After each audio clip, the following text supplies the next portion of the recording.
Blog Talk Radio.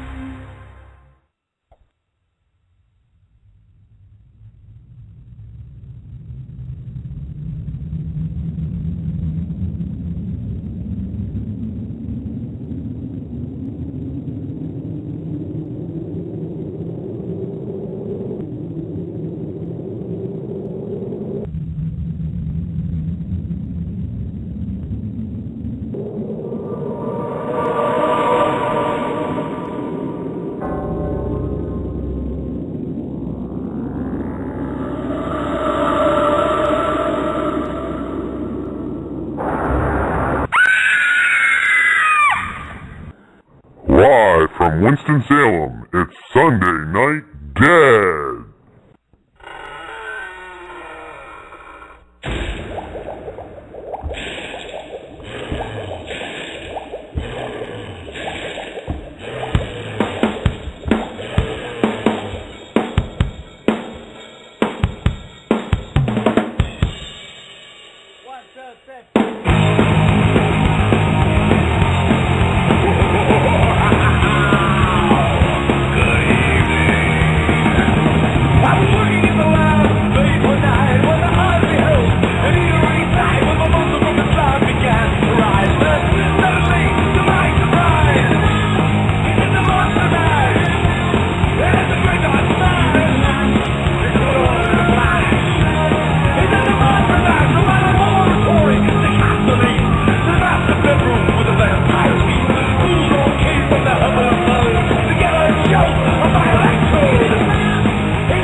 Sunday Night Dead, and Matt, because he's got the quote-unquote radio voice. Bastard. Good evening, everyone, and welcome to Sunday Night Dead. Thank you for joining us this evening to close out the President's Day weekend. Hopefully some of you out there have tomorrow off. I do not, and our kids have to go back to school because we had a makeup snow day. So our weekend is wrapping up tonight. Thank you for joining us. This is Matthew Slozer from Autumn Moon Paranormal in Winston-Salem, North Carolina. And we did say in one of our earlier shows that we were going to bring back the title, so I got to work on this a little more. Again, this is all tongue-in-cheek just to annoy some of the more anal people out there, but we'll go back to the title and say Matthew Slozer, certified paranormal genius with a PhD in excellence from the Paranormal Pantheon. And with that being said, let me bring on my co-host, the certified hardest working person in all of paranormal, Mr. Ken Szyminski. How you doing, Ken? Doing good. How are you doing? Doing great. Well, first of all, I want to say, did you see the meteor in Russia on Friday? Yes, I did. Now, I'm thinking by our St. Patrick's Day episode, which we have a very special show lined up for St. Patrick's Day, 1 month away. Around that weekend when Cloverfield should be wreaking havoc in the middle of Russia. It's my guess. I would concur. I don't think there's any subways in the Urals, but if there are, everyone, and I doubt we have any listeners in the Urals either, but stay out of the subways. If a big, giant, scary, creepy thing starts walking around, stay out of the subways, folks. Also, last week, I did not get a chance yet to go back and listen to the archive of the show, but we had some very bizarre interference. Again, I am assuming it was just a breathing problem with somebody on the phone or something going on there. But I do know we had a number of listeners that also wanted to go back and listen to see what was happening. Anyone who was not listening last week, it really did sound like we had an extra guest that was kind of whispering things during the show. Now, I know it'd be very easy for somebody to pick up another line and do something like that. So, again, I'm not really saying there's anything to it. It was just a very odd event during the show last week. And I know from others that are on the Dead Air family of shows here that they have had odd things happen as well. So again, not saying there's a whole lot to it, but if anyone did happen to go back and listen to the archives with headphones or anything like that, and they picked up anything on it, either one way or another, if it sounded like breathing or if there was something weird going on there, please give us a call and let us know. I still plan on going back and listening to it. I just have not had the chance yet. The number, if you would like to join us tonight, 646-929-2384. And as always, you can chime in on the chat room. As Julie just added, that whatever was going on in the background, it was going on for a very, very long time, and it was very, very odd. And then once we noticed it, it kind of went away. So, and then it came back. It was very weird. So, again, if you didn't get a chance to listen to the show last week, just give that a listen, just in case you're curious. Also, big announcement, Ken. I don't think I've tipped anyone else off on this yet, but wanted to let everyone know, and this is something that's going to transpire over the next couple weeks or months, but here at Sunday Night Dead, we have noticed that there are all kinds of award shows that award people that are good at what they do and honor people that are good at what they do. And there's also all kinds of at least lists, if not award shows out there, recognizing the worst in things. But what we've noticed is there is nothing out there just recognizing the average Joe, the person who isn't really good but not really bad at anything either. So we are going to have at Sunday Night Dead our first annual Mediocrity Awards. And basically the criteria here is we want to recognize things that aren't good but do not suck. So if you get a chance, check out on the Sunday Night Dead Facebook page. We're going to take nominations for things. I mean, again, it's going to be wide open right now. Things that, again, are good or not good but do not suck. And we will have a Mediocrity Awards show during one of our roundtables in the future. We'll also announce some finalists. I'm not going to do any categories yet until I see what some of the nominations that people want to come in can do.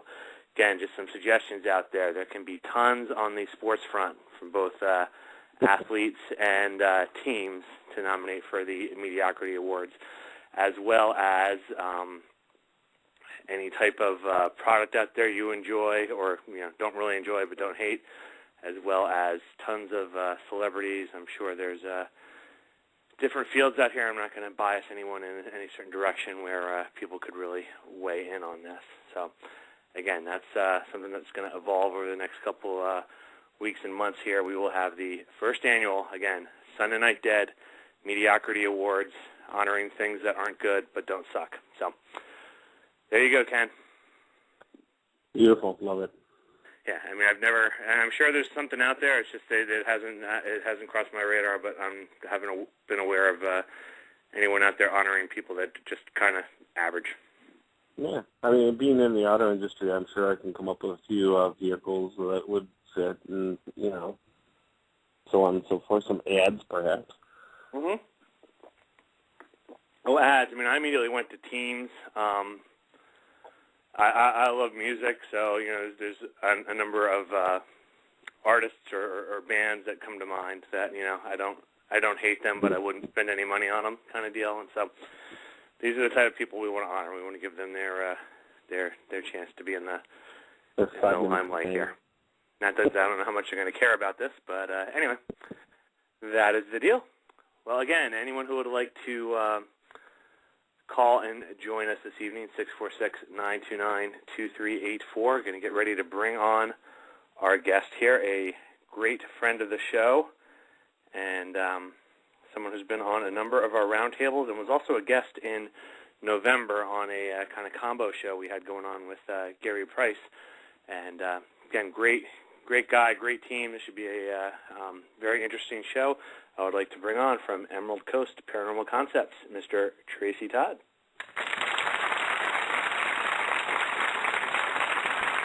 Hey, everybody. How's it going, Tracy? I am finer than a frog's hair. I was going to say my wife and one of my team members are down in your neck of the woods. Back in November, we did a show about the Fort Fiends, the people that go camping down in at the Fort Wilderness. And actually, when I was down there with them in November, I was able to go to Curse City with George Lopez's group. Well, they had a girls' weekend down there this weekend that my wife is at, and one of our teammates, Melissa, and I believe they were going to try to listen in. It's a little hard at a campsite, but if any of the Fort Fiends are listening tonight, a huge shout-out here from Sunday Night Dead. So how are things in Florida? We actually had, it was very bizarre, we had felt like spring was here. I actually had the windows open on Friday, and then I woke up Saturday and couldn't believe it. It was actually snowing outside. So we had a huge swing in 2 days here, and now it sounds like there's a train outside. It is extremely windy today. How are things down there? Did you get a... Man, it was so nice down here. It's been so nice down here, I had to actually cut my yard today. Oh, wow. Yeah, I would love the warm weather. That'd be one thing I wouldn't like, though. I mean, not that it's bad where I'm at here. We have to cut grass here probably about 9 months, I'd say about 9 months out of the year. But yeah, that could be something. So, for anyone who's not familiar, I know we have a number of people in the chat room that know you pretty well, but for those of you that are not familiar with Tracy and his team, why not give us a little bit of background about you and how you got involved in this field and how you got the team going? Well, I got involved because I always had this reckoning that there was always more to life than what we can see and hear and so on and so forth. So being a cop over many, many years and witnessing some things in my later years, I never saw anything as a child or anything like that. If I did, I didn't recognize it as such. So just in my older days and being a cop and seeing some things, being in the Air Force and seeing some things, I decided to go ahead and put my investigations abilities for the alive people and see if I could find out more information about dead people. I started the team actually because I was part of another team that things just weren't going the way I thought they should go. So I said, and Susan, she kind of kicked me in the butt and said, this is what you need to do. So we decided to start our own team, and we found Jeff, and we found Dee. I think Jeff's supposed to call in tonight. Okay, great. We found Jeff, we found Dee, and, we've been rocking and rolling ever since. But I can't really put my finger on one thing that actually made me get started. It wasn't a particular thing. It was just one day I said, there's got to be more to this, so let me see what I can do. Well, obviously, I'm always curious about this. And again, obviously don't want to divulge anything confidential or anything that you could involve, but you said about some experiences later on. Anything you can relate to us about some things that you experienced? I always find this interesting, and I honestly think more things go on in the job. I mean, I've had weird things. It was only one or two, and this was early on. This goes into the category of kind of had some strange experiences during my life. But I was way back when I was working as a chemist, of all things, I had a very strange thing happen in one of the labs I was working in. So, I mean, I'm sure this happens more often, particularly in medical and police work and particularly military type things. So, just curious, anything you could share with us? I can share some things with you. I won't go into details about it, but I was stationed at a place in Nevada, and I flew out of Nellis Air Force Base to go to this place. And up there at nighttime at this place, when they turn off all the lights and stuff, we weren't all that far away from, Area 51? Within 80, 90 miles of it. And we would see some pretty odd things floating around.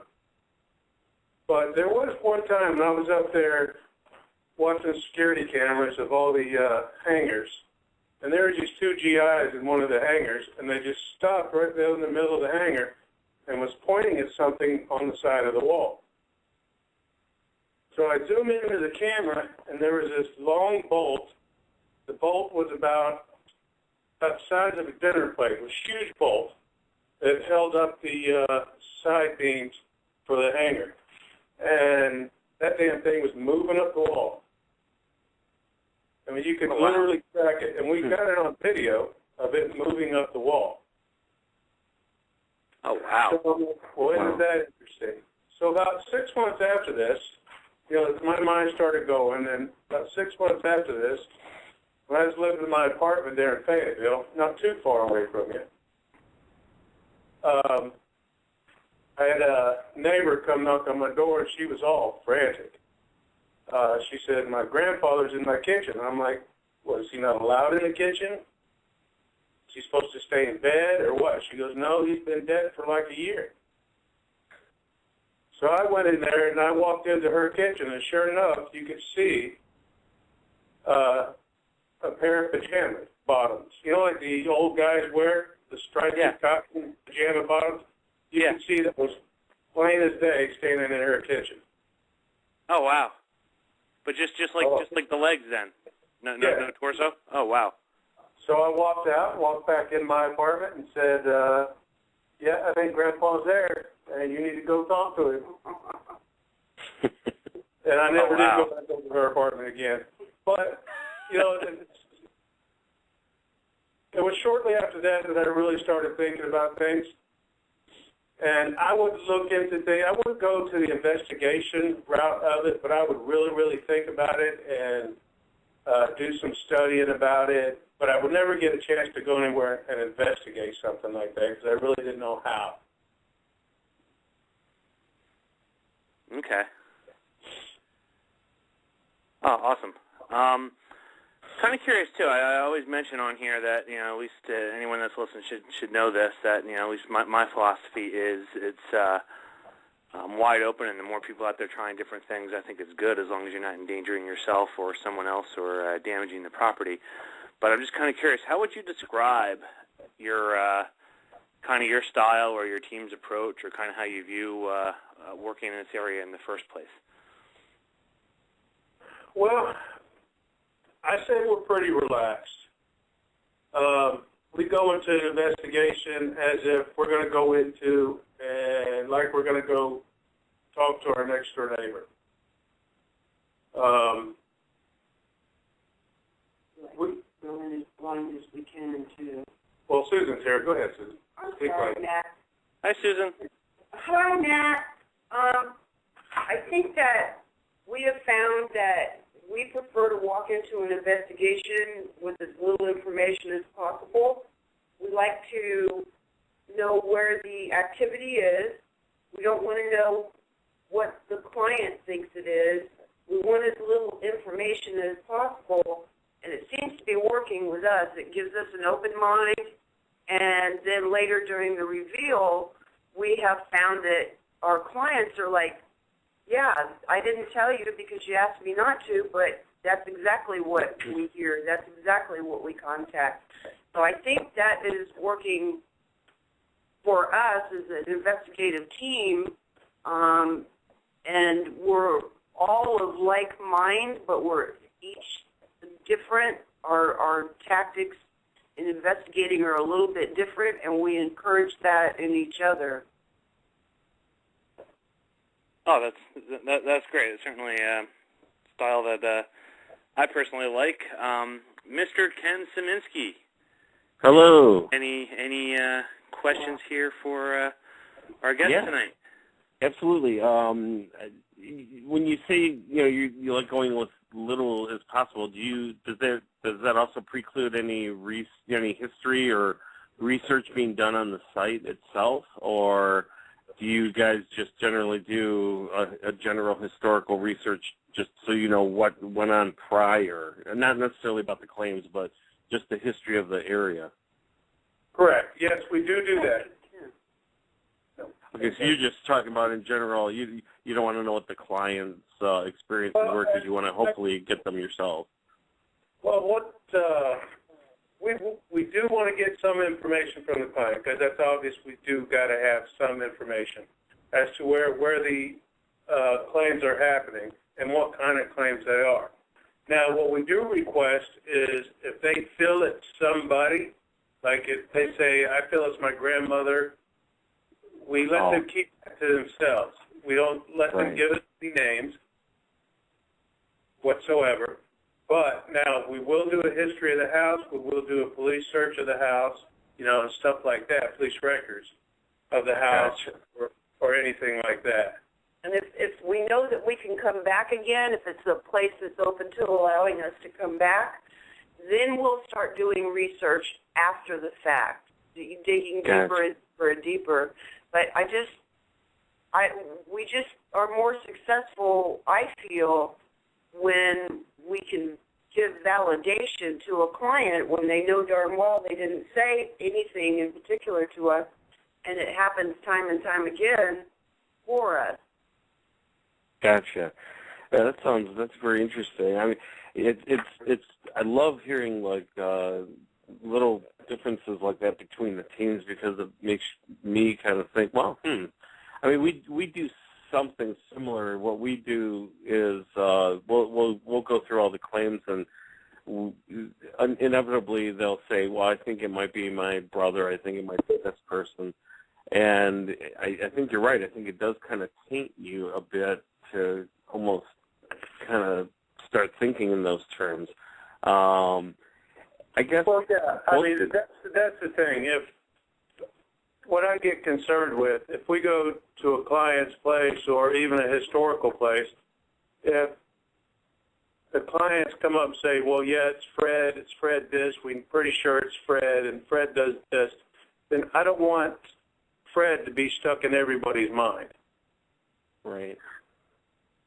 Because how do you know what you're, even if it's answering you, yes, I am Fred, I mean, you really can't believe it necessarily. We were in the same situation with a home that we did that had been in the family 100 years, and the client was convinced that the person that was there was her brother. And so, we went through a series of investigations at the house, and we finally decided, okay, we're going to meet off-site with the client, and we need details that are so intimate that only the brother and the immediate family would know. And we got those details, and we figured out a way to ask questions that would, not lead them to an answer, but, if the answer was correct, it would come back with the correct answer. And we got, out of 8 questions, I think 6 we got were correct. I mean, according to the client. Right. Exactly. It gives a little more validation to what you're investigating if you come back with answers that they never gave you. Yeah. So you guys have been, doing this for, I think, over 10 years, correct? I have been. I've been in the. You talking me or Ken? Okay. I think you've been doing it. Tracy you've been doing it 10, right? Yeah, I've been investigating. I've actually been an investigator of the living and the dead overall for about 20 years. Gotcha. Investigating the non-living for about 10. Actually getting out and getting in the field for about 2. Gotcha. I've also been doing this for quite a while. What would you say out of all the cases that you've done, if you can talk about a particular case, what would you say your most, I don't know if memorable is the right word, or the one that strikes you as your most important case? What was the event around that? Oh, wow, that's a toughie there because, let's see, we got the Russ House. I think of all the places that we've investigated, I think the Russ House is going to be that one place, and it's going to take us some time, but it is going to be that one place where we will get the answers that our team's looking for. I mean, it's just so, we get something new every time we get there, and it adds to the previous story. So that has the most impact on your team, obviously, then. Right. Now, the most exciting place, just because of some of the events, but I really don't think we're going to get very far in it, but just because of the events would have to be the Coombs House. Cool. So what type of phenomena went on there? At the Coombs House? Stuff got thrown at us. Big stuff, little stuff? Did you see what it was, or did you just hear it? Oh, yeah. The first thing that was thrown at us was a 24-volt transformer. 24-volt transformer from like a doorbell. Mm-hmm. And the second thing was a coffee cup. Wow, that's pretty good. That's a pretty good size. And what's funny about the coffee cup is, I mean, it was so. If you go on our YouTube page or our website, this video is on there of us in the Coombs House when the coffee cup goes. It was so loud, and it hit the ground so hard, but it didn't break, and it landed straight up. That's amazing. It came from around the corner of a fireplace, and it out of thin air. We all, of course, had our headphones on, so it amplified. You can literally see me rise up on the floor because it startled me so much. I'm like, I thought it was Tracy throwing something at us, but he was right to the left of me. Had it been him, I would have heard him move. But plus, and you would have probably heard him. Oh, my God. Yeah. I think I saw Jesus. I'm not sure, but it scared the crap out of me. Well, quick question about the location. A little bit of background about the place and any information you can give us about the history there? Sure. The Coombs House is in Apalachicola, Florida. And it was originally built and owned by one of the founders of Apalachicola. He was, way back during the Civil War, he started a forestry camp, and they pushed logs up and down the Apalachicola River. So he had built his house. There was a fire in the house. We're not sure. Nobody knows if anybody actually died in the fire. But Mr. Coombs and Mrs. Coombs, they had to leave the house because of the fire, went down and stayed at this local hotel.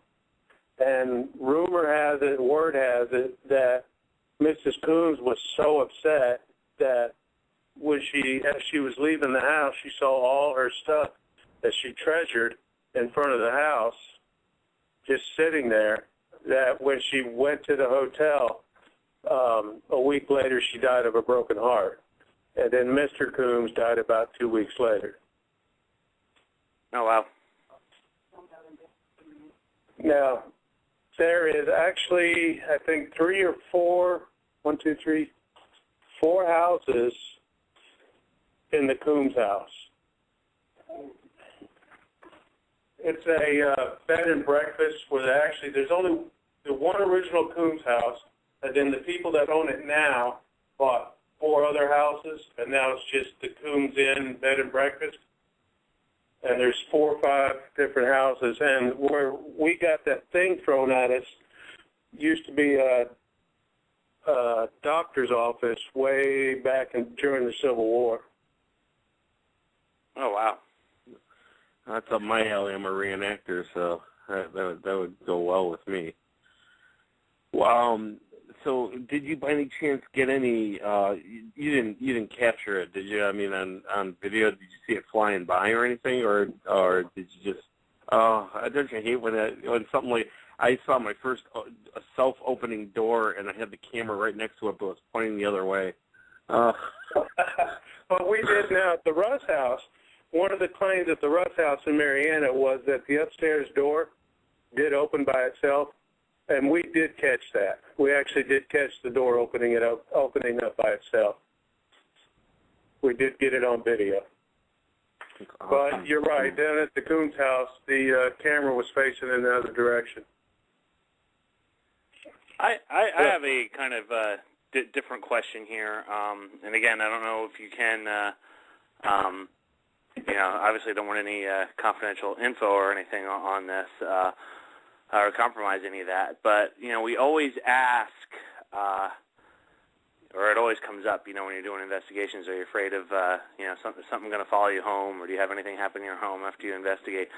I'm curious, in the field that you worked in, was there ever anything that you were ever involved in that, looking back on now, some aspect of that interacted with you afterwards, whether it be an accident or, something else going on? Anything related to kind of your job that kind of followed you home or interacted with you afterwards?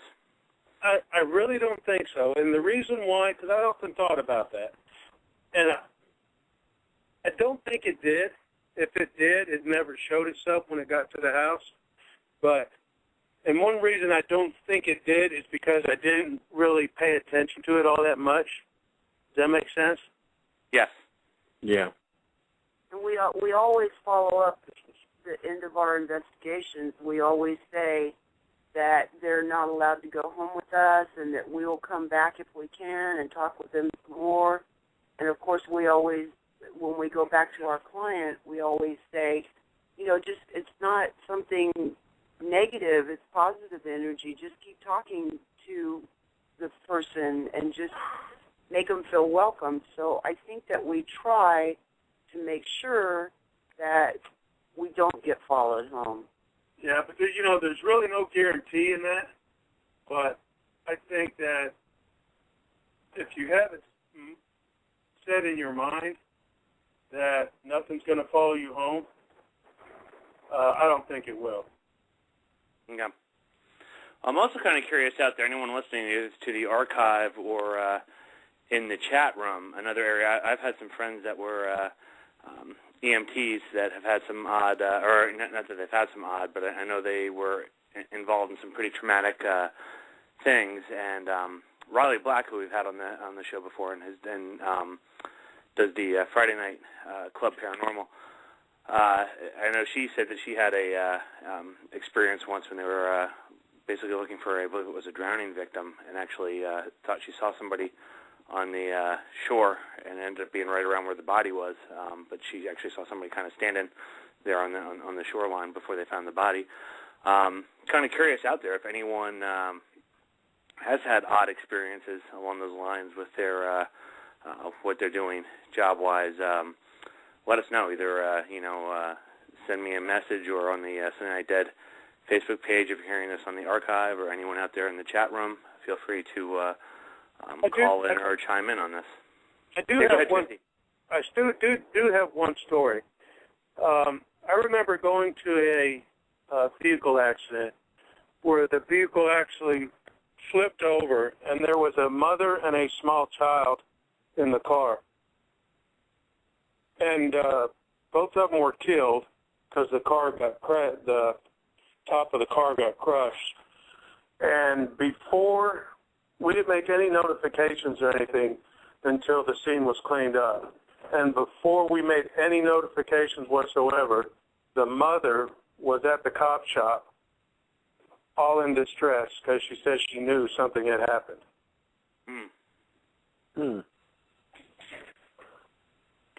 Yeah, that is. I've heard of that premonition thing. I hope I personally never have it happen, but that's definitely weird. Anything on your investigations? Any place that I don't know what you think about this, but I view investigating, at least this is kind of my own personal experience, my experience investigating is kind of the same experience I had going into, like, the ocean the first or second time. First time I went out in the ocean, granted I was a kid, but, you hear the Jaws music, and that's, you're picturing shark. First time, not that I was necessarily skittish about it, but, first time going into a place, I'm wondering if I'm going to have, like, doors slamming in my face and all this kind of stuff. And the longer you go on with things happening, but it's more subtle, I think, you start, I think, getting a little complacent on certain parts of things. Was there ever a location that you went into then that it was kind of like you felt, oh crap, this might be not more than you can handle, but more than you were expecting? I don't want to say necessarily, inhuman or anything nasty that way, but something maybe a little more aggressive or ill-tempered that you ended up having to deal with? Yeah, that's when we were at the Combs house, this thing that was throwing stuff at us. From the get-go, once we got up there and got settled,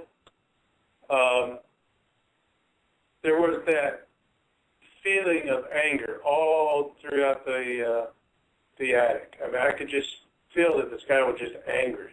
I don't know what he was angry about, but he was just angry. And I really didn't say nothing. I just said, well, who knows? Maybe it's just me. And but he was definitely angry at something. Other than that, I haven't had any place where I actually felt like that. All right, Ken, you had a question? Yeah, in regards to sort of along the same lines, have you ever had, have you ever encountered EVPs that you've caught at one location where, like, a spirit from another location had shown up, but either followed you or, somehow it was the same spirit from the Coombs house or wherever that followed you over to another location? Has that ever happened to you?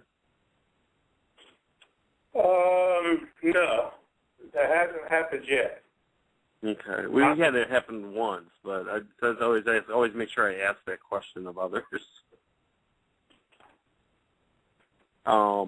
Also, then, if you have you ever had them just have you ever had a spirit that kind of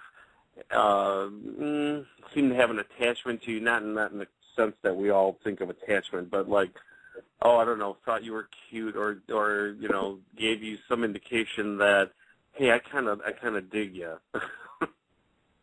Well, it's funny you said that, because we went up last Saturday night to this local cemetery that we go to, and that's another place that's pretty awesome.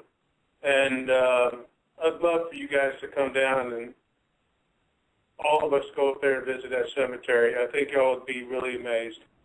But this last time we were there, we were using our REM pod, and it likes using the REM pod. I don't know why, because maybe it's just easier to use to answer us with. But when one of my investigators, Dee, every time she would talk, the REM pod would just go goofy. It would just it would just go goofy. So Julie from Arizona and her husband Chris called in, and we had our cell phones laying there, so they were doing an EVP session from Arizona out there on the cemetery with us. And Chris had asked, "Are you sweet on D or something of that nature?" And the REM pod just went nuts. So that Jeff asked, he says, "So you fancy D?" And it just went nuts. That's cool. That's really interesting. I caught an EVP that said I was cute at the Prospect Place. So it's interesting to see that they still have those same thoughts afterwards, after they pass. Hey, just want to quick add in. Felicia has a question from the chat room about do you need to get special permission to go to that cemetery? She's saying around her area they get kind of funny about that once the sun goes down. And this particular cemetery, it's kind of a weird cemetery because we actually don't know who owns it. We've heard that it's a private cemetery. I've read on paper that it's a private cemetery. I've read on paper from the state that it's a state-run cemetery. But it's way back in the woods. But we have had contact with some of the family members that are buried there. And I don't know if this counts as permission, but since they pretty much take care of the place, they're pretty much saying that it's their cemetery and we have permission to go whenever we want. Yeah, their support. Yeah, and we have their support going up there. Oh, wow. No. Hey, I wanted to jump in here, and we're going to kind of break this up a little bit, but you guys sent a bunch of interesting audio that I wanted to make sure that we got to. Unfortunately, some of them I had to not load because anyone who's been on here and done the audio shows know that some of these are hard to hear, particularly over the phone for us on here, but definitely with headphones. You should be able to pick all these up, but they are, some of these are kind of soft. But I wanted to start on, if you could help me set this up. The first one I have here is Walked Here.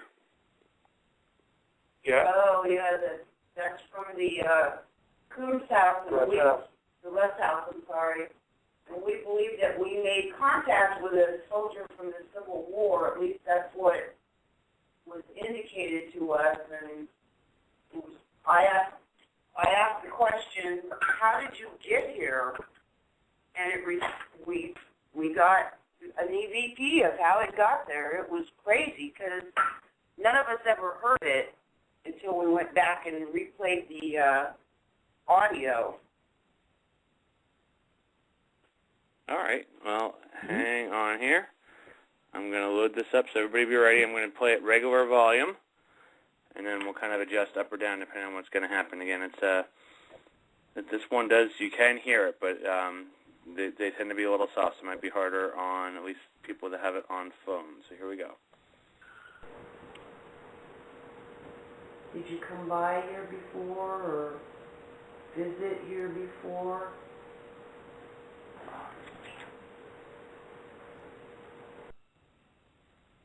All right, let me try again. Appreciate any feedback from the chat room here on the phone, and I know because I've heard this on headphones before, so I've heard it made it out. I could hear the voice there. I just couldn't hear it on the over the phone here. So here we go again. Again, any feedback from the chat room, I'd appreciate. Walked Here.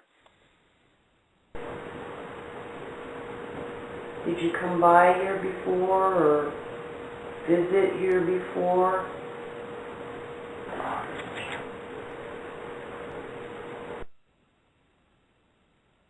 You guys hear that out there? I see Felicia said she heard it, so we're going to do it one more time for everybody.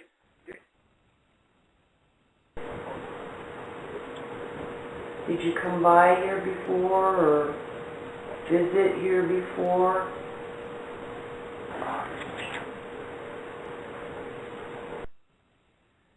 Now, I've noticed, I guess a couple questions on this. Have you noticed and I've heard some other people talk about this as well, and I guess there's some different theories on this, that sometimes you get these audio that sounds like they're talking at a different speed? Yeah. Like, that seemed very, I mean, I could, absolutely heard it, but sounded just slightly faster than what I would consider, normal speech. Regular, the normal speech would be. And I've had that happen. I've had some weird ones. When Luann Jolly was on back in October and talking about, playing some of these backwards, I've had some that just sounded like a, moan or, some just kind of like noise made when you play it back. Actually, the backwards ones has more of a speech component to it, which is just a bizarre, not sure exactly what to make out of that, and I still kind of going back and forth to make sure it's not, some type of matrixing, but it sounds to be more speech than just, an odd noise that sounds like something. So very, very strange. Did you get any more interaction from that individual or those voices? That's the funny thing. The funny thing is, most of the EVP that I sent you were from the Russ house. Matter of fact, every one of them was. So in every one of those, you can see that they all sound different. Now, what I'm wondering is it the same person just speaking differently, or are they each individual people? Yeah, very true. Now, the one thing we've noticed, particularly at Trans-Allegheny, which I thought was interesting, and we're actually going to put a little advanced plug here. We're actually going to have a number of the guides from Trans-Allegheny on in 2 weeks on here, so I want to talk about this. But some of these repeat places, we've recorded what, at least to us, sounds like the same voice, or, basically the very, very similar, could easily be the same person talking actually in similar locations within that building. Have you noticed that with these? I mean, a lot of these voices are different, but did you get kind of a similar sounding voice on repeat investigations anywhere? You know what, Matt, I can honestly say I really haven't paid attention to that too much. But I'd have to go back and check them. And I'm willing to bet you there is. I mean, honestly, it's kind of my bias is, my style. I'm kind of looking at two things here. One, I just consider myself kind of a data collector. Go out there and try to experience as many things as possible and interact with other people and see kind of where the patterns line up. But two, I love, I always call it, depth versus breadth. I love really doing deep dives in locations. Obviously, wouldn't want to do it at a private location because you don't want to use, someone's personal lives and safety as a lab. But I love doing it on the historical locations, and I like trying to see if what we experience, if it starts fitting into a pattern. And so it's just been kind of odd. Like, for one instance, in the violent male ward, there's a bunch of odd things that have gone on over there. But there's this particularly just kind of really weird-sounding, almost like hissing voice that we've gotten repeated times. But interestingly enough, it's only on the one half of the violent male ward that I pick it up. So it's just, it's odd, and it's same location, but over years, or months of different investigations there where this thing will get picked up. So, right, just an odd thing. Ken, what are your thoughts?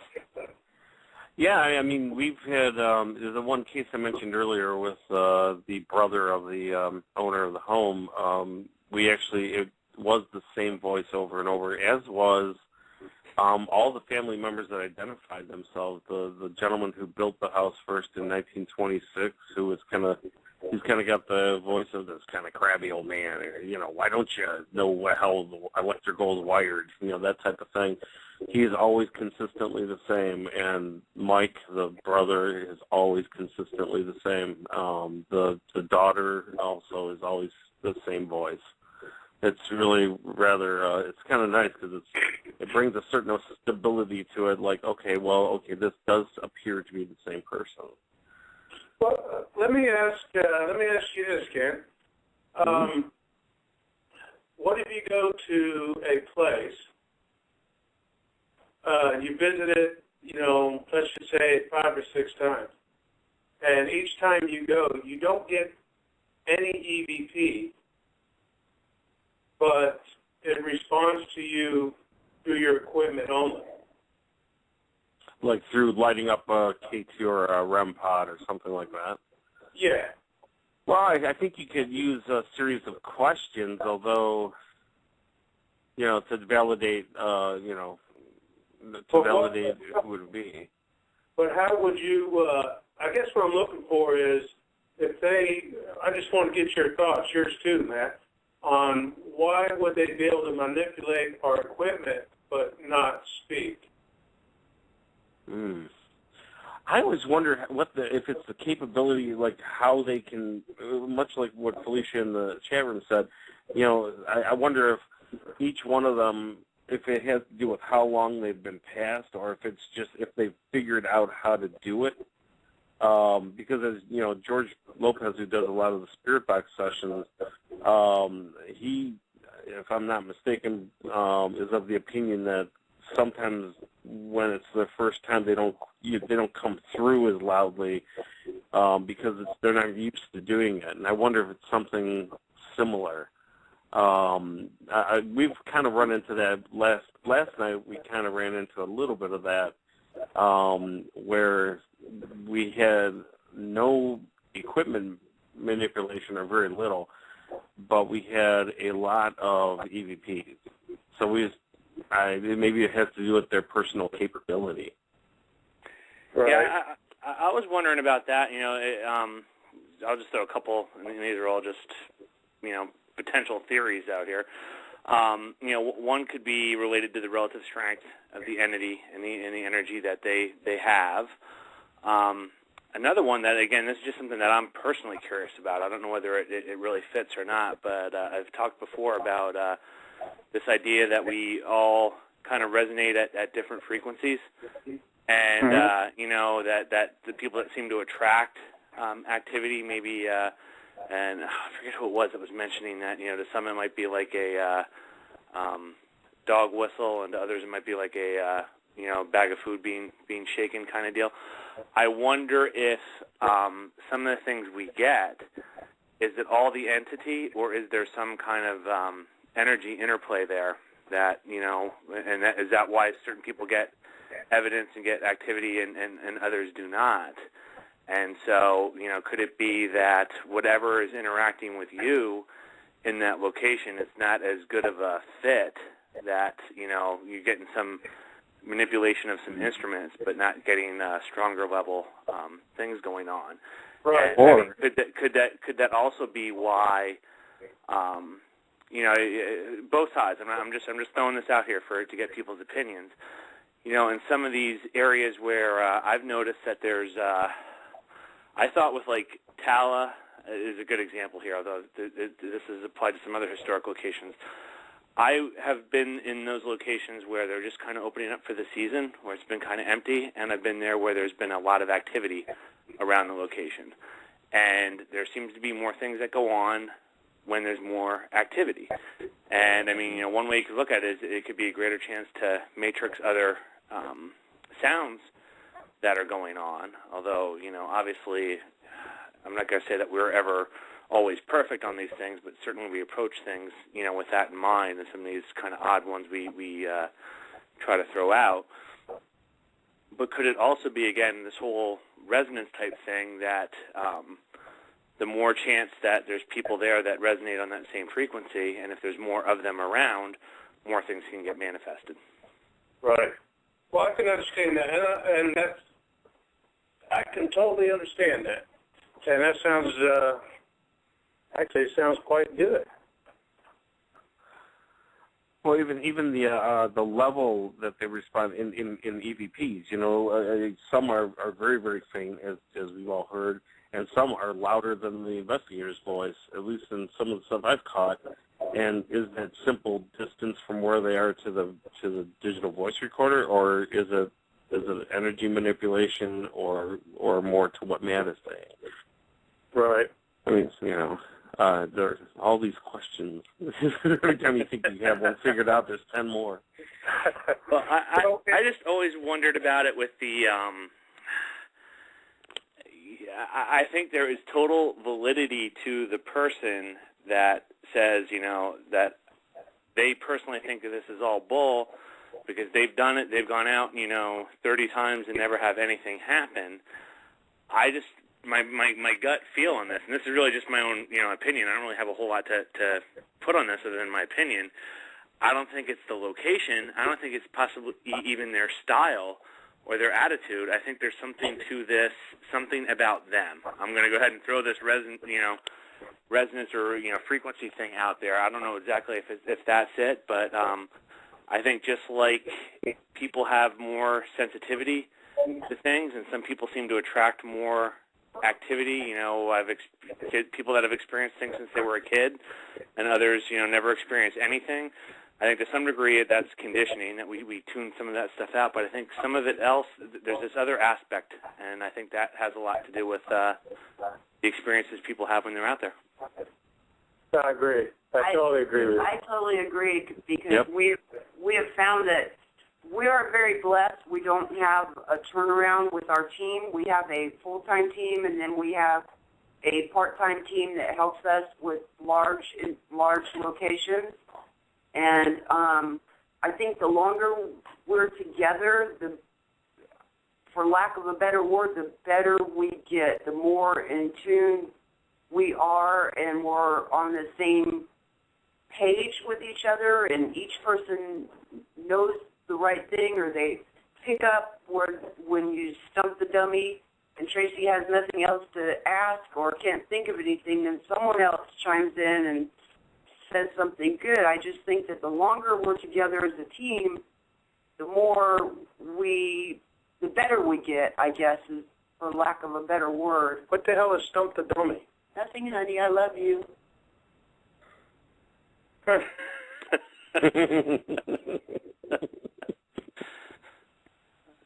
All right. I never heard what stump the dummy. Well, I've noticed, this is an odd thing I've noticed, and I just want to kind of throw this out, and this is why I'm still thinking there's something. I don't know exactly what it is, but we have members of our team that tend to get more experience than others. And we've gone into places and met people, whether it's, private locations or even, linking up with some other teams, and without saying anything, people will pick out and start saying things to those people. And, we've had people come right down and say, you see things, don't you? And stuff like that. So it's just very, very odd. And I just, again, wonder, is it intuition? Is it people just kind of picking up on, people's personality type things, or is there something else to it? I just, I like that. I wish I could remember. So I want to give credit to who was saying it. It might have been Patrick McKenzie last week. I'm just drawing a blank on this. The idea that kind of shaking a bag of dog food versus a dog whistle, that kind of makes a lot of sense to me. Well, I don't know. Sometimes I think that it has to do with your level of energy, and that when we get really, really focused and get down to business, I believe that our energy level rises as a team. And I don't know, it kind of sounds weird because I can't explain it, but I feel like we make a complete circle, and that whatever spirit is out there, perhaps they can draw off of that energy that we're exuding. I don't know. It just makes sense to me. Yeah, no, I understand. Anyone out there in the chat room or listening that wants to call in and weigh in on this, let us know. The number is 646-929-2384. It is the top of the hour already, and only barely scratched the surface on the audio, so we're going to go heavy with some of the audio clips in the second half. So anyone who listens to this with headphones, might be a good idea to get your headphones out and get ready. We're going to do a quick break here. It's going to take about 4 to 5 minutes, and we will be back again. You're listening to Sunday Night Dead. Our guests are Emerald Coast Paranormal Concepts. We'll be back soon.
I'm the world's most interesting zombie.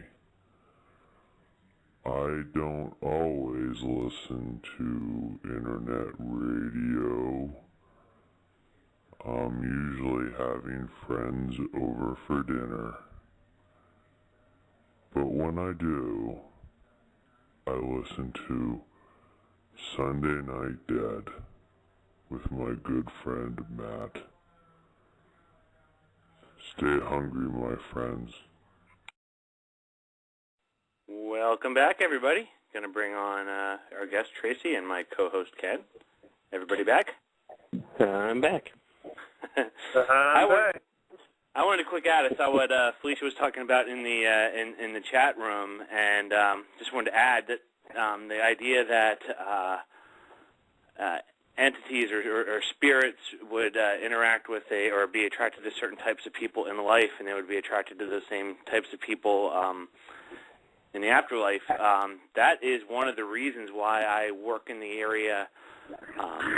I think most of you are probably familiar with this already, but this is how I kind of got involved in the show here, is I have a background in statistics, and so I've been in areas where they have a decent level of log or recording of different experiences people have. We've been tracking those and looking for trends or patterns in places. So, and I'm doing the same thing with my investigations, where I do multiple investigations in places. So much like we're getting that hissing voice in a certain area and child voices in certain areas, we're also trying to record, if there's trends in who gets interactions, what types of styles get interactions, and so. And this is something I'm looking to really try to build upon if possible. So anyone out there that has extensive investigations in places and is interested in working with me on that, please let me know. But Felicia, I totally agree with you. That's right in the same kind of mindset that I have on things here. Going to jump right into the next audio, because I think, and I got to go back through this, but I think I used to do these, say the creepiest one for last. I don't know. Maybe I should do this. I don't know if this is the creepiest one. Yeah, I'm going to do that. I'm going to save the one that, at least going back through this, that I thought was the kind of creepiest one for last here. So I'm going to jump on to the Go Fishing. You can help me set that one up? Yeah, it wasn't this. We caught that EVP last time we went to the rest house. But the time before that, which was like a month and a half before our last time, Jeff was upstairs and he was asking about fishing, and we didn't get a response that time. And then this time, I can't exactly remember what Jeff was talking about, but the EVP is, I go fishing, came over. All right, well, we'll go ahead and I'm going to play at regular volume, and like I said, I'm going to probably have to turn these up. These are good. I could make them out with the headphones, but over a computer speaker or a phone, maybe a little tougher. Here we go.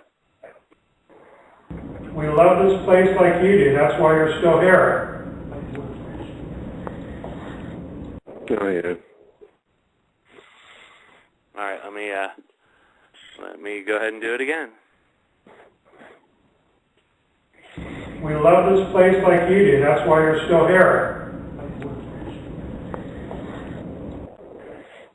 Okay, and one more time. Again, you should hear something about the word, I'd say, fishing in it.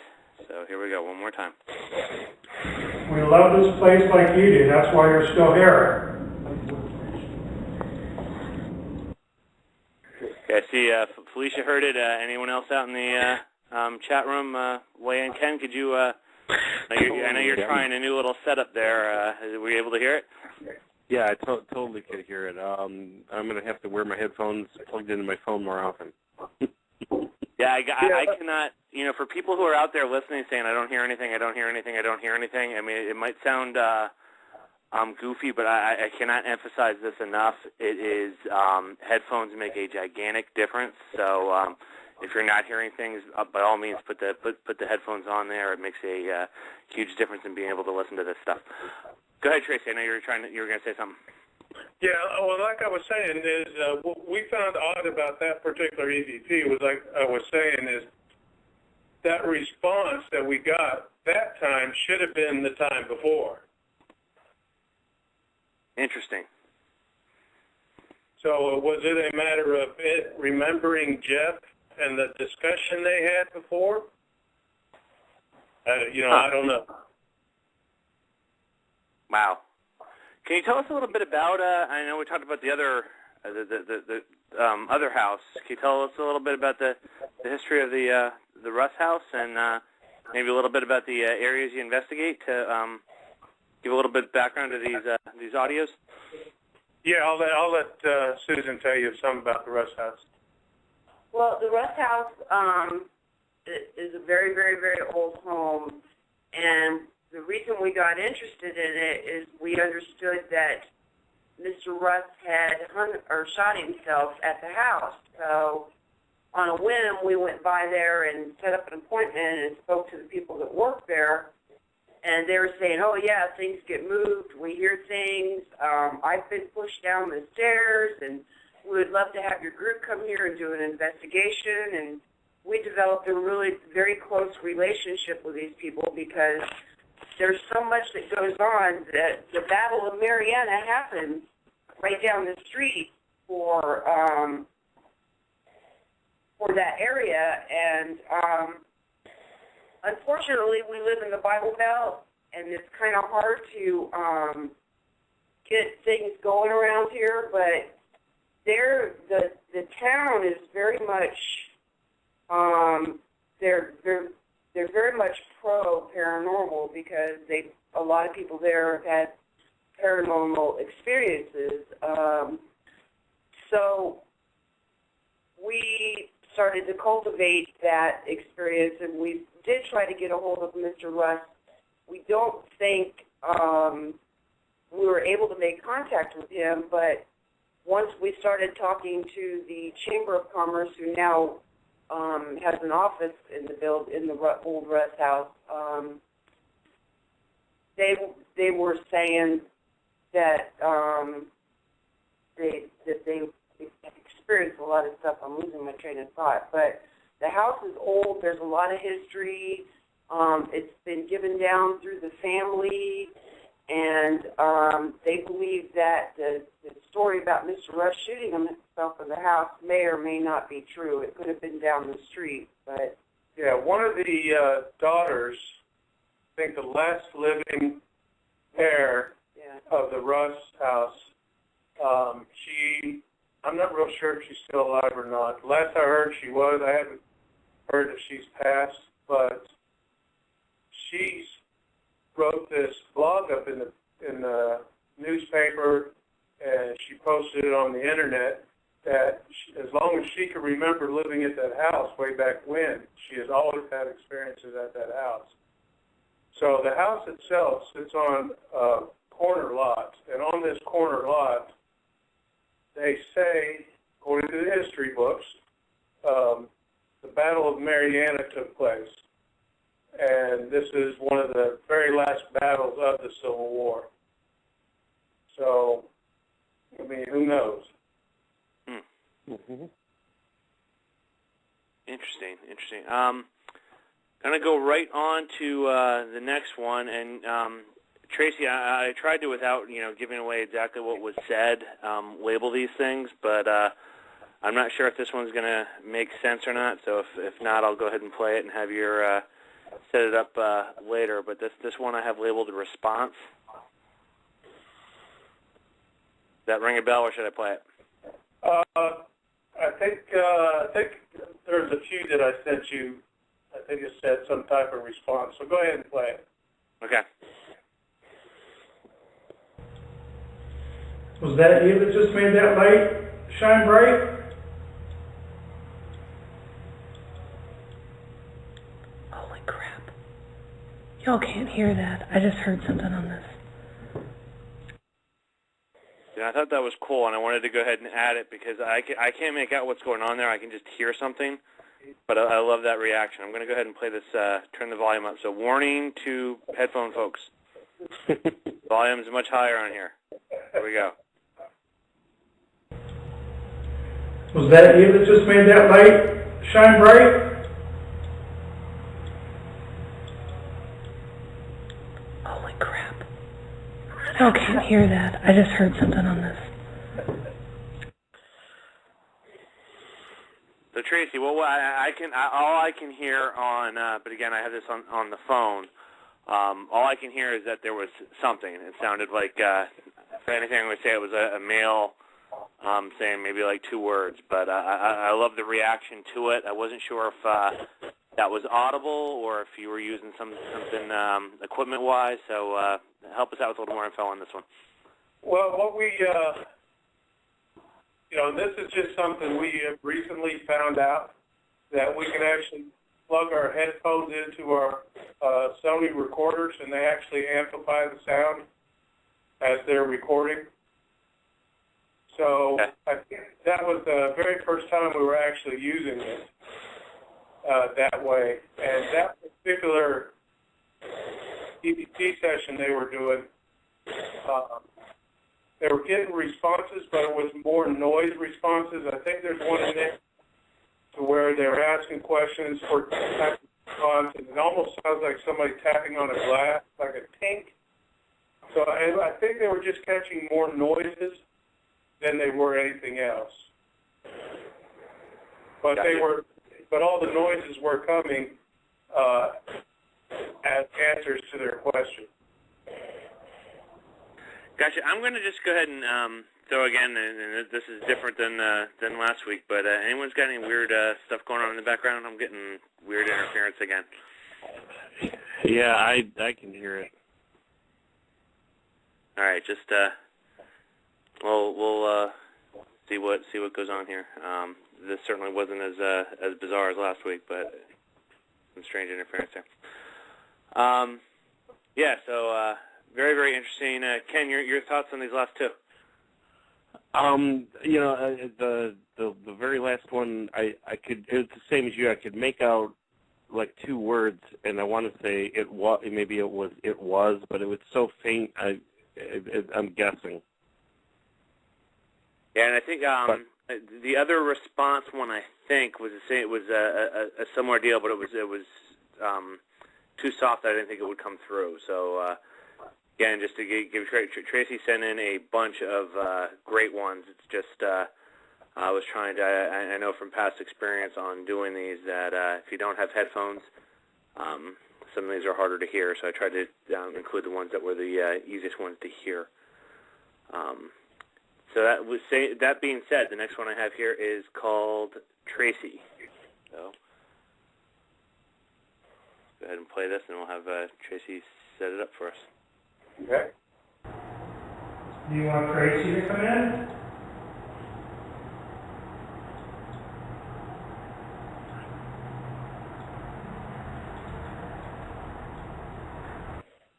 And again, headphone warning, turning this thing up. Mm-hmm. It's soft, but it's there. Do you want Tracy to come in?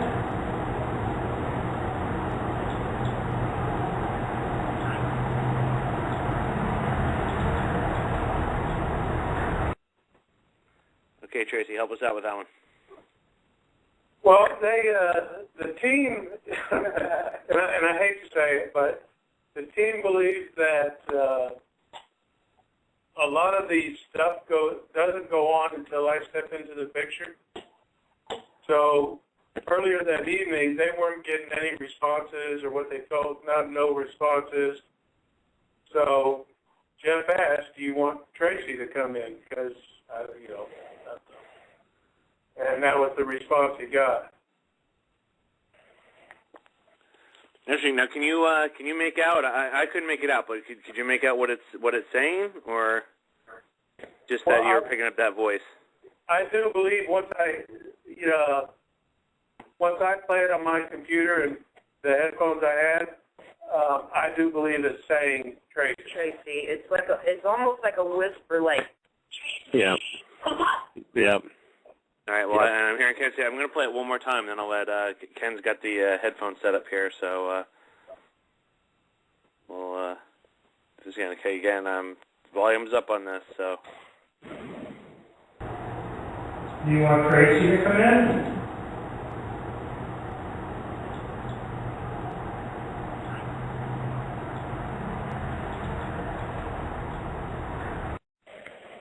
Do you think you can make it out? Yeah, I hear Tracy, and then the second word, it sounds like it's up, or I can't, it's up, or it's up. But definitely I hear Tracy. All right. Awesome. All right. Next one I have here is called Susan.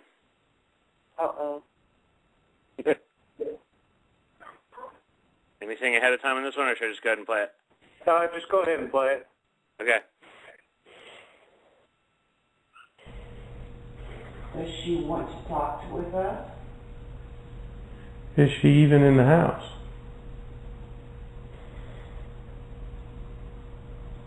If she's in the house, light up the lights.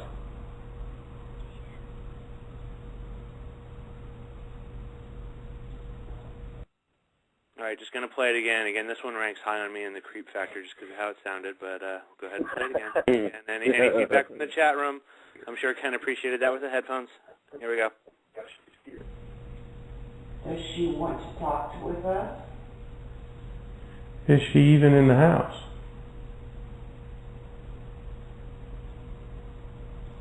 If she's in the house, light up the lights.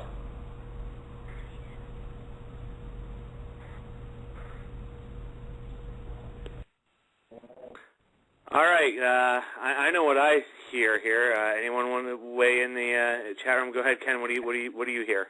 And we'll take it over to hear what the background on it. I hear two, and I'm not positive on the second one, but the first one is she here in the house? And I hear she is.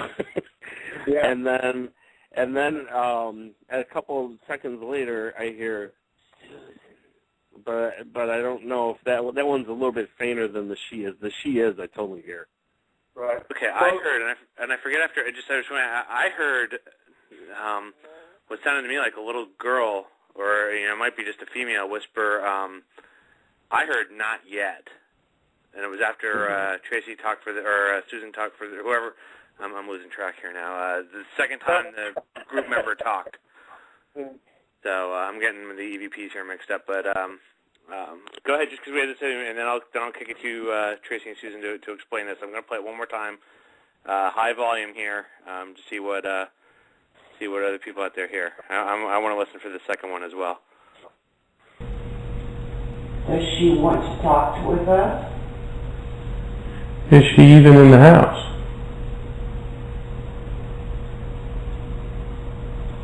If she's in the house, light up the lights.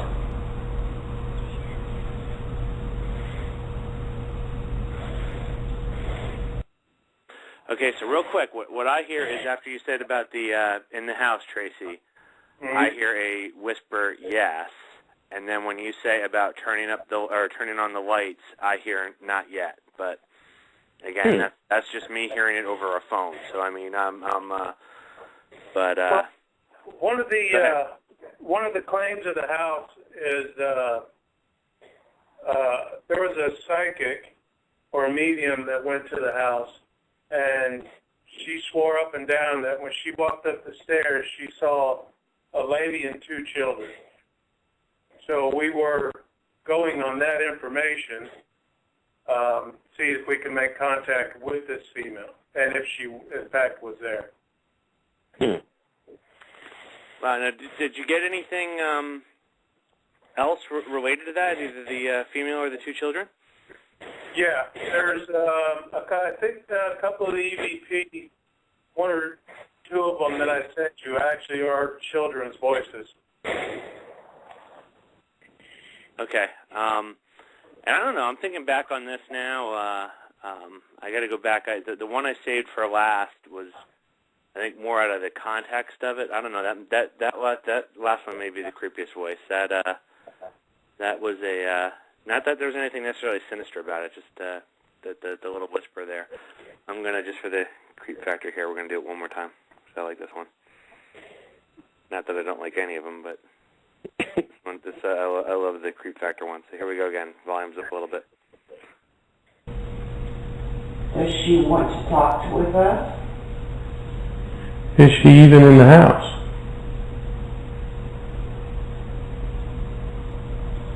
If she's in the house, light up the lights.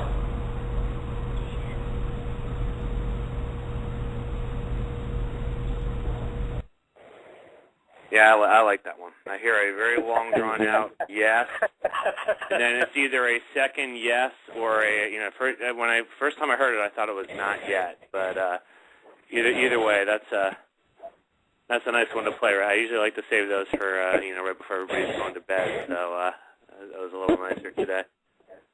But definitely. So overall, before we get to, I have two left here, but I'm just kind of curious. So your overall view of that location. I mean, is it a particularly kind of spooky place? Does it feel uncomfortable? Where are these interactions or supposed interactions with the woman and the two children? Most of the interactions that we've had at the Russ house have been upstairs on the second floor. We haven't captured anything or had any experiences on the first floor. But there is no creepiness to it at all.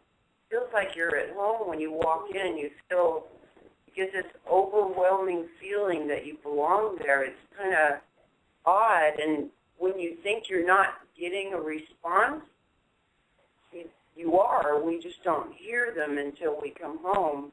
And I have, one time we went there, it was like I don't know, we've been there half a dozen times now.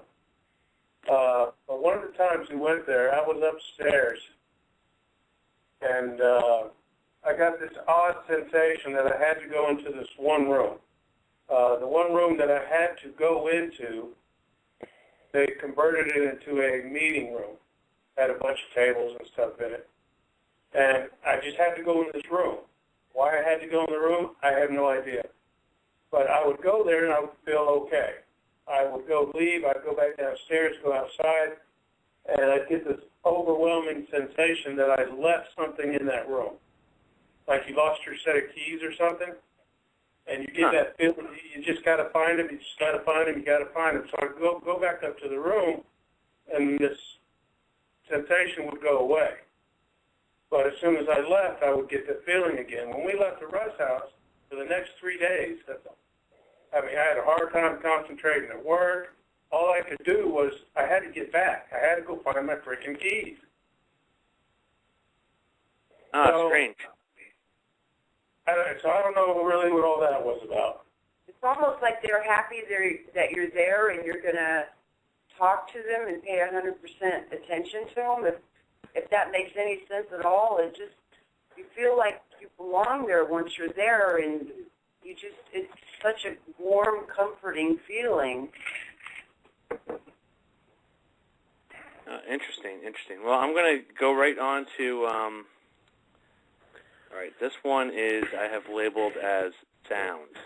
So I believe this is a odd noise. So yeah, I'm going to go ahead and play it, get feedback. I know Ken's got his headphones set up there.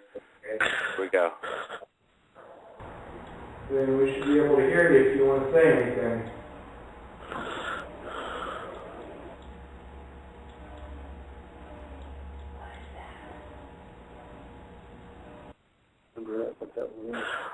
Like I said, that's got a I don't know if it's just my mood tonight or not, but that's got a creep factor to it too. It definitely has a creep factor. You know, it almost sounds like music. It almost sounds like music or some sort of singing. Yeah, that's what I thought. It sounded like a kid to me, like singing. Yeah. What was the title of that one, Matt? I thought it was the very last one you sent in the second email, and I thought it was just sound. Oh. We have captured on other EVPs very, very slightly. We have heard music and we have heard singing before. I'm trying to pull up the original email you sent real quick here to see what you had it. I thought it was the very last one. Unknown Sound 2. Yeah, I think it was just one of those. I think it was a sound that we couldn't make out on the recorders. All right, I'm going to turn this one up. Again, yeah, this has a, I think it's just partially, even with on the phone, my house is much quieter now with everybody asleep, so I can make this out better, but it's definitely another creep factor one. Here we go. Then we should be able to hear you if you want to say anything.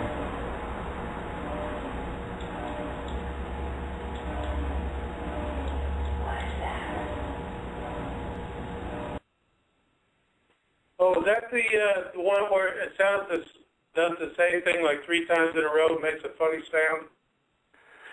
It's all I got was Unknown Sound 2, I believe, is what it's called, and but it is. It's like the same. I guess that's why I'm thinking it's odd, because to me it sounds like a girl saying a word, but she says it like 5 times, which is just odd, and I think that's what makes it kind of creepy. Now, Dee said what she thinks it heard, what she heard on when she was listening to the recorder was, she said it sounded like one of those dolls that you pull the string and it goes mama, mama. Okay. Yeah, but it doesn't sound like mama. It almost sounds like play me or it's a candy or some weird. It's freaky. I love this. Now, was this in that same area where we had the other one, where the person claimed it was the adult and 2 children? Yes, sir. All right, let's. I'm gonna play this one again. Listen for like a doll noise or something. I swear I hear it 5 times, but it's the exact same sound. So here we go. Then we should be able to hear you if you want to say anything.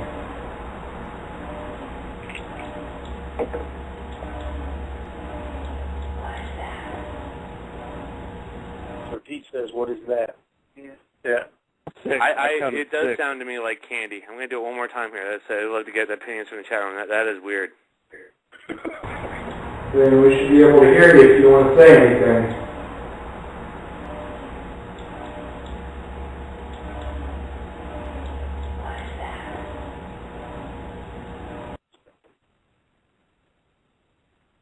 Now, I'm just going to ask, have you ever, anywhere in that location or anywhere in the place, brought candy or laid out candy? As a matter of fact, yes. We lay out. We take whiskey there. We take a bunch of toys. We take a bunch of Civil War toys and flags, and we have a toy box that we take with us. And it's got candy and stuff in it. Yeah, it's got just a ball and all kinds of stuff. Now, was that investigation where you recorded that one after you already were there with candy? Yes, always. Yeah. Okay, so just kind of speculating here, but somebody may have been wanting to know where the candy is. Yeah, that's a good call, man. That's what it sounds to me like, the exact same voice, and it sounds to me again, listening to this over the phone. Ken's got a better read on this than I am. It does sound like candy. Yeah, it does. So, very interesting. Well, I'm going to jump right away to the. Now I'm wondering, I may have made the wrong call here. We'll see after I play it. I originally picked this one for last just because of the kind of the context of this one, but. This is the, I'm going to kind of paraphrase this here. Tracy, I see you, you see them. Yeah. You know what I'm talking about? Yep. Anything to set that one up on? Yeah, Susan and I were upstairs. Again, as a matter of fact, we were sitting on the couch. There's a little 2-seater couch upstairs, and we were sitting there, and we were asking about the children. Do the children see us? And we get this response. All right. Here we go.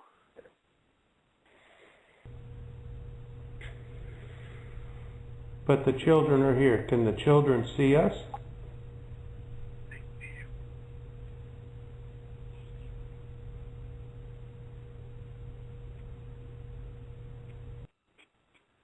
All right, I'm going to turn it up again. Again, anyone out in the chat room, if you can hear that, let me know. It's soft, but it's there. Here we go, and I think I heard 2 voices there, 2 different voices, but here we go. Mm-hmm. But the children are here. Can the children see us?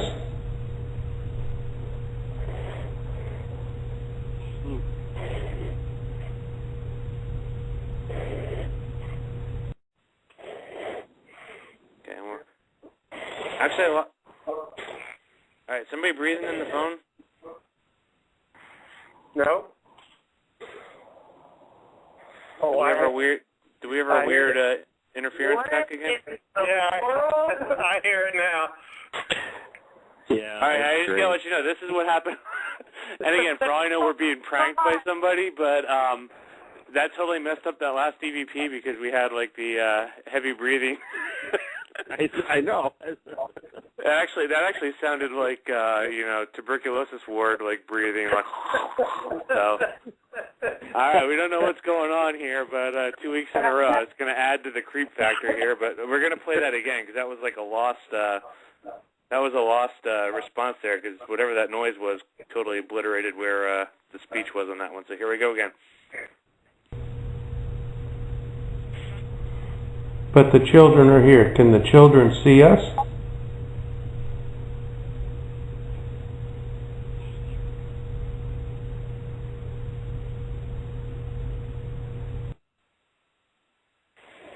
All right. Ken, can you hear it? Yeah, it's faint, but I hear they see you. Or I can hear see you. I think it's they. Yeah, that's what we heard. They see you. All right, here we go. We're going to do one more. And here we go. Going to turn it up pretty loud here. But the children are here. Can the children see us?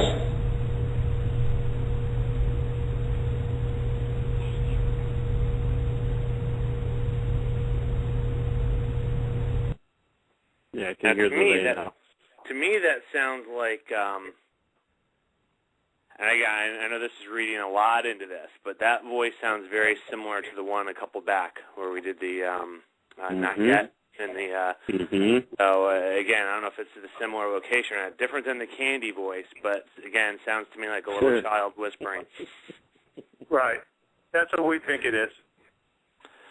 And on the donkey one, no, but I can try to load this up and play this one in the future. What I do, just so people know, when I do the kind of the cut on what I load and what I don't, is I'll play it with no headphones, but not on the phone. And if it comes through that I can hear it on the computer, I figure that the audience out there should be able to pick it up if they're not wearing the headphone piece, and so that's what I did. So the ones that I didn't load on, I had trouble hearing without headphones, but I did hear every one that you sent in. I did pick it up with the headphones on. So what's the story on the donkey one? Oh, the donkey one I think is the best one of the bunch. Susan and I were upstairs again, and Same spot. Same spot. And the time before this, we think we had made contact with a stable boy that used to work for the Russes.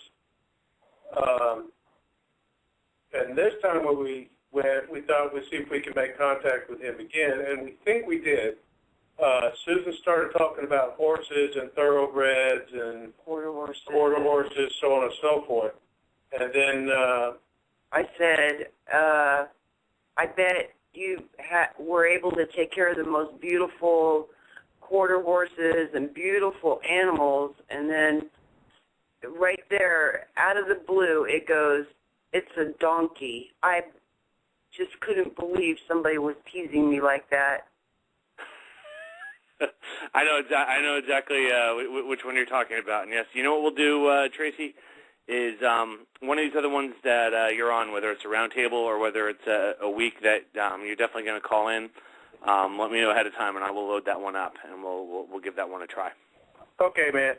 Because these did work, so I'm glad most of the people were able to hear on them, because these are great. And the one thing about the overall blog talk thing is, and I've learned this from experience with some of my own coming through on here too, is if you don't have the headphones, so again, I got to emphasize this again for people who are out here that love doing the hearing the audio. It's actually my personal favorite part of the show is sharing people's audio evidence with everyone out there. Definitely the headphones are definitely worthwhile. Ken, makes a difference, right? Absolutely. It's night and day. I'm sure. So what are your thoughts overall, Ken? Great EVPs. I mean, it's love hearing good stuff. I mean, I love creepy little kid voices. That's great. Well, I have a few of those in my collection. I really wish that there was a way that y'all could, along with EVPs, y'all could show videos on here. The only thing I can do, and this is where I'll make the plug-in, because actually we haven't had a whole lot of people load on yet, the Sunday Night Dead Facebook page, if there's a way to get it on there or post it on there, Tracy, go right ahead. I think you're already on there anyway. Go ahead and just load it right on there. And same thing with your team info, your site info. I'll kind of throw that out too. That anyone out there that's past guest, feel free to load your stuff on there. Anyone who's interested in being a future guest, feel free to contact me on there. We're always interested in having. I try to break it up kind of in thirds, having teams on, having locations featured, and then having our roundtables, which are always fun. So we try to mix it up along those lines. So whether you're a location or a team, feel free to get in touch with me. Yeah, we're going to go probably in the next 2-3 weeks. We haven't got a date picked out yet, but we're going to go back to the Russ House. So is there anything you'd like maybe for us to try, or any ideas for us? I would love the idea of, and I'm just thinking off the top of my head here, so I mean anyone else can weigh in here. The area where you picked up the candy audio. Mm-hmm. If you have different kinds of candy you brought, I would go up there, or even if you only brought one kind, I'd go up there with maybe 3 different kinds that may be, remotely age, era appropriate type. Lay those out and see if you can get any kind of interaction beyond the candy. Which one do you? I brought you candy back. Which one do you? Or anything along that line. See if you can get some kind of intelligent response on, type of candy or something along those lines. That's a great idea. Great idea. And so, that may be something, and maybe even, if you leave that area alone, if you have cameras, setting up one of the cameras on that area, see if you can get any, pick up any movement or any interaction around that. Well, one thing we like to do at the Russ House, and the Russ House folks are gracious enough to allow us to do it, is we will be live streaming the investigation. Oh, great. So that's awesome. At any time, if we'll be posting the link, whatever, on our page, and there is a chat room on there, and somebody's usually sitting down there. So if you see something or you want to ask something, please put it on the chat room, and we'll get it up to the investigators, and we'll get the question asked for you. Or maybe we could set up the cell phone thing like we did with Julie. That would, or Matt, if you want to call us up that night, if you're not doing nothing, I'll be more than happy to set the cell phone down, and you're more welcome to do a cell phone EVP session. Oh, that would be awesome. Definitely let me know when you're heading up there, and if I'm available, I would love to do that. Okay, cool. Ken, you too, buddy. Yeah, that would be awesome. Like Matt said, just give me a heads up on the date, and maybe he and I can do a dual phone EVP session. Another suggestion might be to find some period. This is the one that has Civil War history, correct? Yes. Find some period Civil War children's songs, and maybe sing a few verses, and then go quiet and see if they sing along with you. I'm not so sure we want to do that. He doesn't like it when we sing, Matt. Nobody likes it when she sings. Nobody. Well, it'd be entertaining for the live upload, But that's a good idea, though. We did go one time. We played some. We found a couple, 3 songs from that back then, and we played them. We really didn't get any responses from it. But the children's songs, that's a really good idea. I like that. Very interesting. I will also just quick add, your link or whatever, if you have the capability and you are willing to do it, feel free to link that on the Sunday Night Dead page as well, because I know there's a lot of people that follow the show that are familiar with you and enjoy your work, and so I'd love to be able to share that. So feel free to load that on, and I would love to do the cell phone EVP. I have not tried that yet, so that's an interesting. Yeah, it worked. Like I said, it worked out actually pretty well, better than what I thought it would. When Julie, matter of fact, she's in the chat room tonight. Julie and her husband called us up on our last one up at the cemetery and did one. I mean, it was great. Oh, awesome! No, I love that idea. So, anyone in the chat room, any ideas as things for them to try at this location, other than the singing discussion that's going on right now? Or Ken, you have any other? I got locked. I got kind of brain locked on that candy aspect. Yeah, that really intrigues me. That going back and listening to them again now, that's kind of the one out of the 7 that intrigues me the most and kind of creeps me out the most. And so, I mean, if it's a historically charged place, you might want to try some questions. Like we at Sachs Bridge in Gettysburg, which was where most of the Confederates crossed leaving the area. We asked about who was your president, and we got 2 responses of Davis. So it'd be interesting to do some period questions for them. Who was president when you were a baby, when you were a child, and see if they know. I'm sure that that kind of stuff. Those kids knew that kind of stuff, or maybe do some historically oriented type questioning. Right, got that. That's also very good. We one of our investigations there, Susan and one of our investigators this is, I think, the only time we actually caught something downstairs, so I misspoke before. Susan and one of the investigators were downstairs, and they were talking about the Civil War. And Susan was talking about who won and who lost. And just as plain as day, and I should have sent you that one because that one was really good too. Do that South Lost. The EVP comes over and he says, Susan says, well, don't you know that the South lost? And the other investigator goes, that's right. And this thing comes over and goes, oh, no.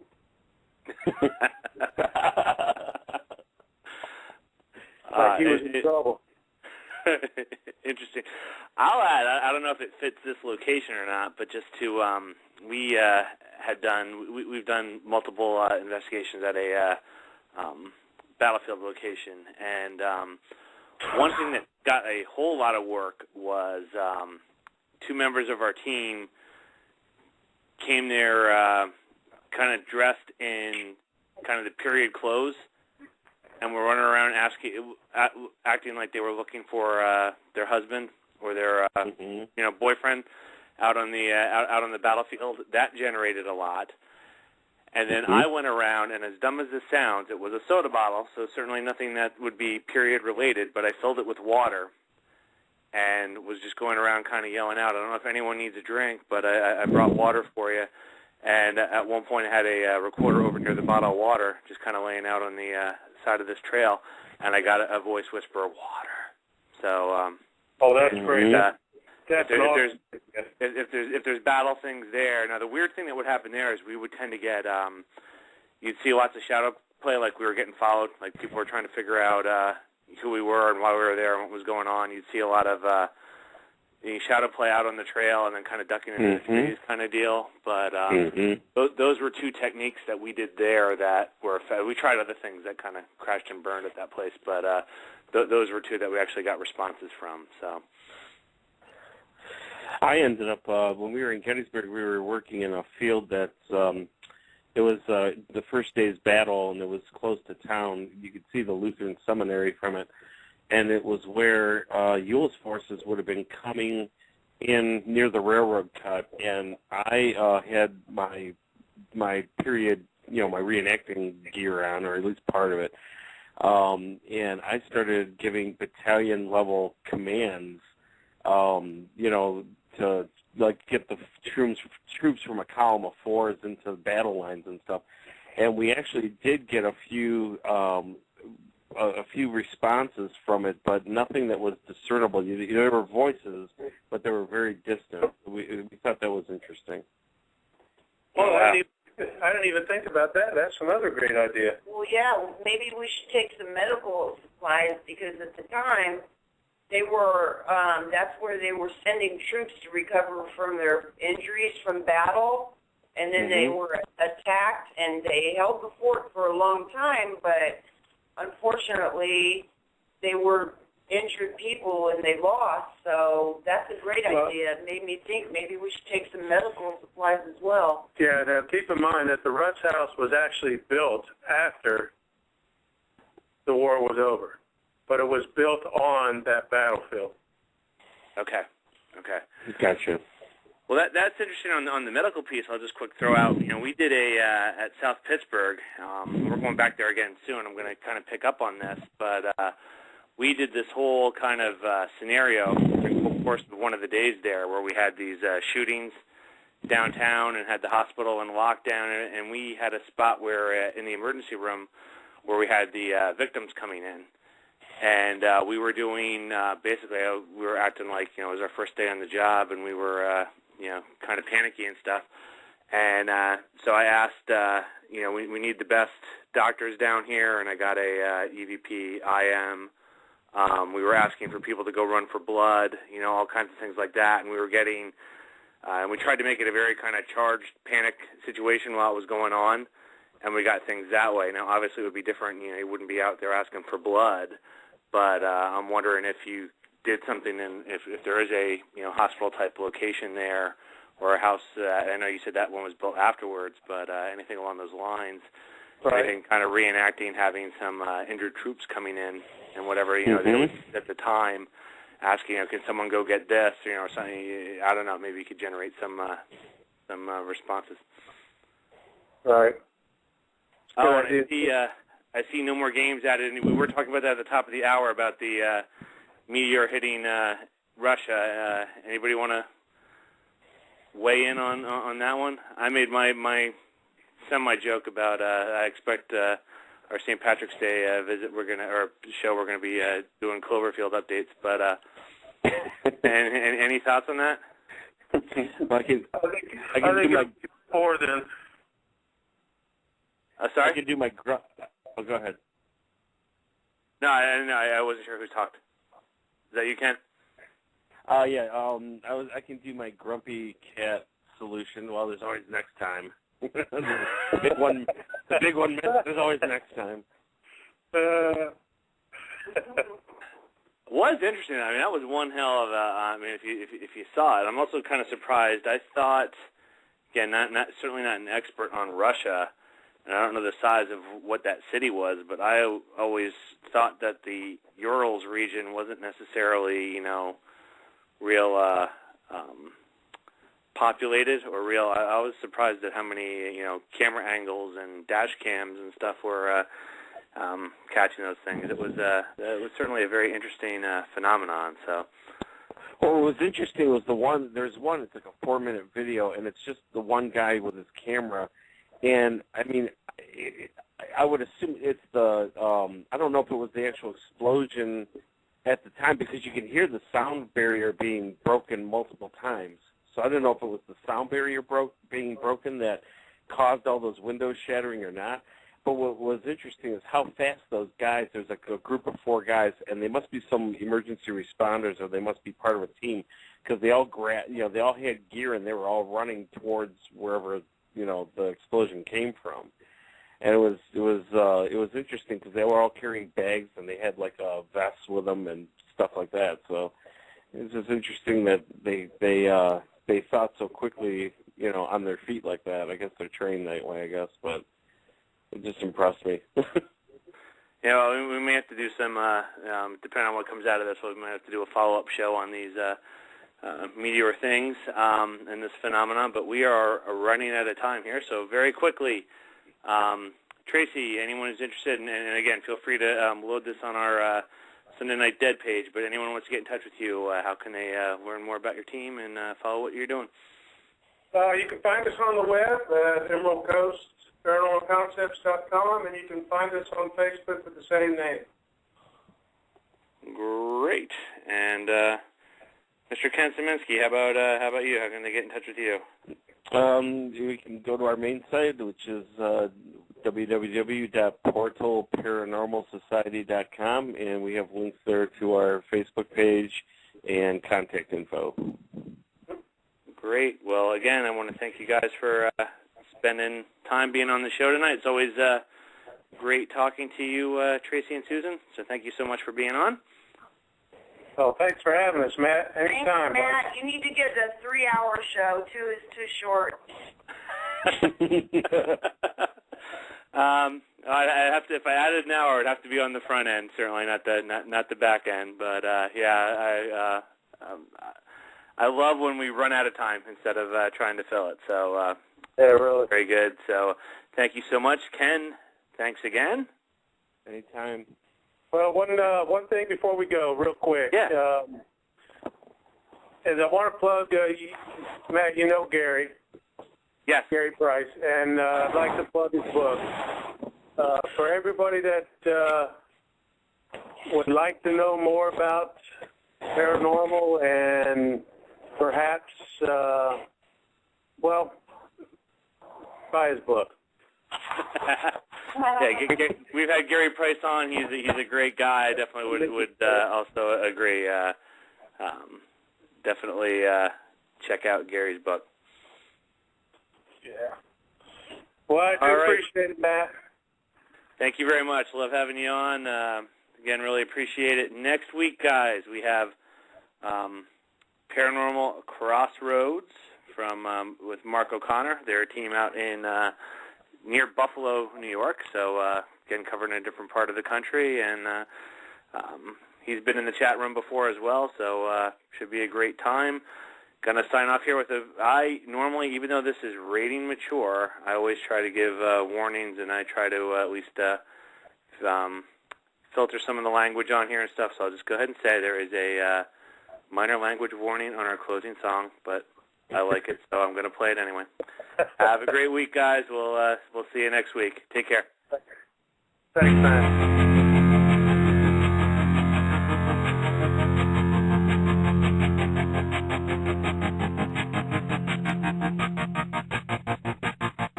I walk a lonely road, the only one that I have ever known. Don't know where it goes, but it's home to me, and I walk alone.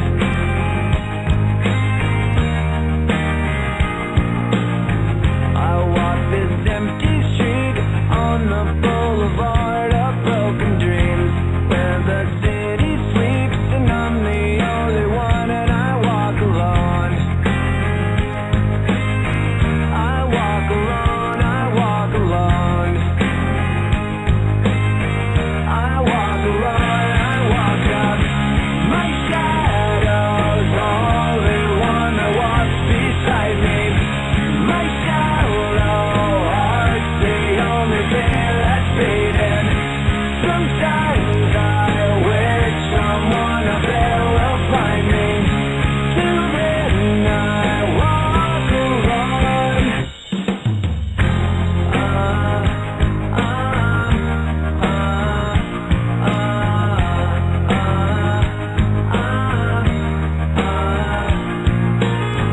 I'm walking down the line that divides me somewhere in my mind, on the borderline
walk this empty street on the boulevard of broken dreams, where the city sleeps and I'm the only one. I walk